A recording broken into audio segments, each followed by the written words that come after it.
Bom, e agora nós vamos trazer a repercussão das denúncias de assédio sexual contra o ministro dos Direitos Humanos, Silvio Almeida.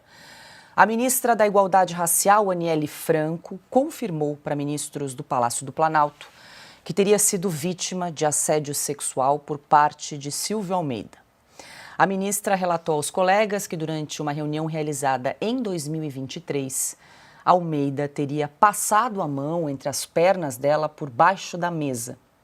Aniele ainda não se manifestou publicamente sobre esse caso. Ana, começamos com você. Ontem nós trouxemos essa informação aqui durante o programa. Saiu primeiro no portal Metrópolis e depois na Folha de São Paulo sobre esse caso aí de assédio envolvendo o ministro dos Direitos Humanos, Silvio Almeida, e chama muito a atenção nessa história toda é que esse caso teria acontecido ainda em 2023 e a ministra da Igualdade Racial, Aniele Franco, foi procurada por jornalistas à época, mas ela nem confirmou, nem negou essa informação que ficou abafada aí por alguns meses, por algum tempo, e que agora veio à tona porque, acredito eu, outras denúncias de outras mulheres, aquela ONG Me Too Brasil teria encorpado, digamos aí, as denúncias contra o ministro dos Direitos Humanos, Silvio Almeida. Queria suas primeiras impressões sobre o caso e só trazendo aqui uma atualização que a nossa produção trouxe. Neste momento, o presidente Lula está em reunião com o ministro Silvio Almeida. A apuração é que ele saia da pasta. A gente aguarda a informação, não temos essa informação nesse momento, apenas de que ele está, então, em reunião com o presidente Lula nesse momento. Vamos lá, Paula, alguns pontos, né, sobre essa história toda. É claro que aqui nós sempre vamos defender o que nós defendemos: a investigação, o devido processo legal, que ambas as partes também sejam ouvidas, que elas se pronunciem, porque, diferentemente da esquerda, que sempre grita a vítima sempre tem razão e não tem que investigar absolutamente nada, aqui nós defendemos que é uma acusação gravíssima, precisa ser investigada e todas as partes precisam ser ouvidas. Eu digo isso, Paula, com uma certa cautela, porque o próprio movimento Me Too, que nasceu aqui nos Estados Unidos e que tem um braço forte aqui na Califórnia, esse movimento, ele empoderou, digamos assim, né, para usar um verbo que a esquerda muito usa, que as feministas usam, empoderou as mulheres de uma forma onde acusações graves não foram devidamente investigadas e quando foram investigadas foi-se comprovado de que a história não era bem contado por essas mulheres. Por outro lado, há indícios graves, porque nós estamos falando de mais já outras mulheres vindo à tona dizendo que há um processo de assédio sexual por parte do ministro dos Direitos Humanos. E o curioso, Paula, é que essa história toda, dessa agenda identitária de racismo, de misoginia, nós estamos vendo nesse contexto todo as criaturas sendo engolidas, né, pelos criadores. Porque como que nós vamos falar de racismo se nós estamos falando de um homem negro com uma mulher negra, a esposa do ministro também é negra? Como é que fica essa história de acusação de racismo? Então, tudo precisa ser investigado. Agora, o curioso, Paula, é que a Janja não se pronunciou, ela só postou uma foto dando um beijo ali na Aniele Franco nas redes sociais. A pergunta é: a Janja sabia disso? Tá aí a foto. A Janja sabia dessas acusações desde 2023? Há quanto tempo ela sabe dessas acusações? Se essas acusações seguirem o rumo correto e forem confirmadas, a Janja protegeu o ministro de acusações sérias de crimes sexuais? Quem está querendo derrubar quem nessa história? Quem protegeu quem? Quem está mentindo? Então, assim, Paula, a hipocrisia é impressionante, porque quando houve acusações contra o presidente da Caixa Econômica Federal na administração do presidente Bolsonaro, o Pedro Guimarães, imediatamente todos eles, de Gleisi Hoffmann a ex-ministros do Lula, políticos, senadores, deputados, todos eles da ala da esquerda no Brasil, foram até as redes sociais e pediram imediatamente a cabeça do Pedro Guimarães. Pedro Guimarães se afastou do cargo e disse: vou me afastar e que as investigações sigam o curso que tem que seguir. Não é o mesmo tratamento dessa vez, Paulo.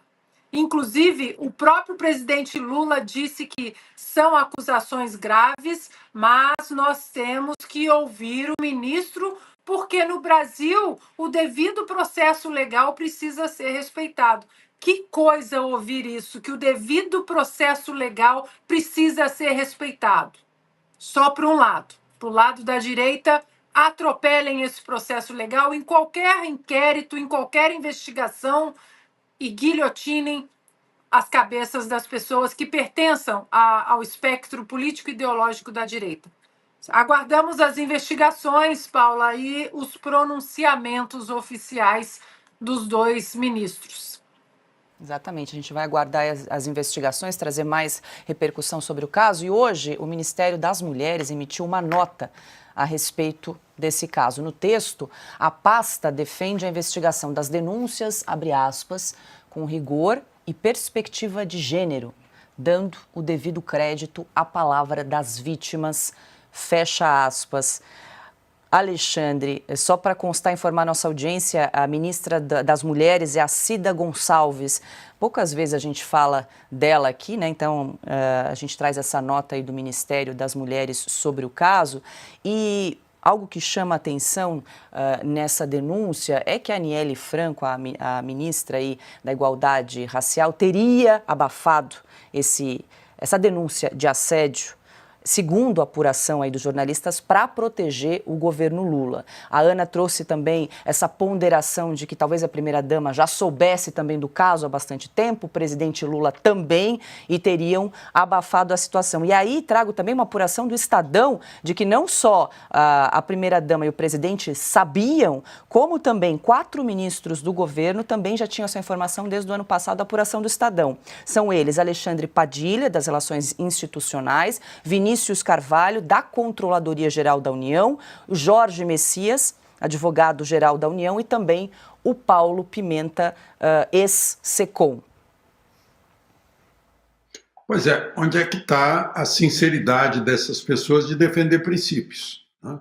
A própria vítima, digamos, Aniele Franco, ficou quieta para defender o governo, mas não as mulheres. Eu defendo o governo. Até agora eu não ouvi nada do mexeu com uma, mexeu com todas. Tampouco ouvi. Eu poderia alegar o seguinte, como dizia o barbeiro, lá de Encantado, a cidade que tem o maior Cristo do país, Encantado, Rio Grande do Sul, o Simonini era meio filósofo, ele dizia assim, o pior é quando os próprios se voltarem contra os mesmos. Então, essa cena de reunião ministerial, com um passando a mão na perna da outra, me parece que são os próprios se voltando contra os mesmos. É uma coisa assim, e ela ficou quieta, ele fingiu que continua sendo ministro dos Direitos Humanos. Eu vou deixar isso de lado. Como eu endosso tudo que a Ana disse, que é preciso investigar, é preciso apurar. Sim, mas há algumas coisas que não tem nada a ver com isso, não tem nada a ver sequer com o fato de que alunas também teriam sido vítimas do ministro. A única coisa que eu sei é de alunos que se queixam da incompetência desse ministro como professor lá no Mackenzie. Mas aí é outra questão. O que eu queria falar aqui é, ele é ministro dos Direitos Humanos. E aí quando os amazônidas, pobres coitados brasileiros, produzindo cacau, café, criando gado, lá em Apitereua, no Pará, que foram assentados pelo INCRA De repente alguém chega lá e diz assim, olha, vocês caem fora, não é mais assentamento do INCRA aqui. Agora é uma reserva indígena. E o ministro ficou quieto, não falou uma palavra. Nada. Brasileiros amazônidas, que são escorraçados de lá. Né?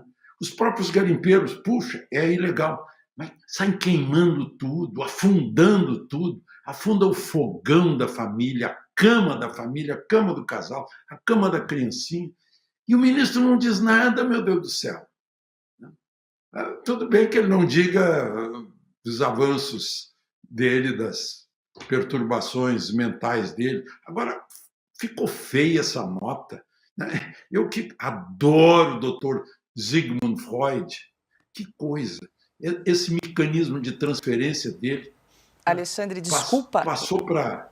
Desculpa interrompê-lo aqui, a informação Oi? que acaba de chegar que o ministro, então, Silvio Almeida, acabou de ser demitido aqui, acabou de ser exonerado nessa reunião que ele estava, então, com o presidente Lula em Brasília. Foi a grande saída do presidente, né? O presidente não podia manter isso, ele ia carregar, assim como ele está carregando o Maduro até hoje, ele ia carregar esse ministro também, se não se desfizesse dele, porque as evidências são muito grandes. Né? Mas, enfim, voltando à conversa, o ministro deveria cuidar dos direitos humanos. Não, ele cuidou de política o tempo todo. Política em função de cor da pele, essas coisas. Apartheid, isso é apartheid, gente. Todos somos brasileiros. Não quero nem saber a cor da pele. Todos somos iguais brasileiros. É o que diz a Constituição, sinto muito. No artigo 5º, somos todos iguais, sem distinção de qualquer natureza. Bom, mas, enfim, presidente Lula, né, certamente a mulher dele, né, a Janja, falou, olha, não dá para segurar mais. Agora todo mundo descobriu o que a gente já sabia, né, acabou de você informar isso, todo mundo já sabia, até a Aniele já tinha se queixado, então, bye bye. Né? Será que ele vai voltar a lecionar? Fica isso.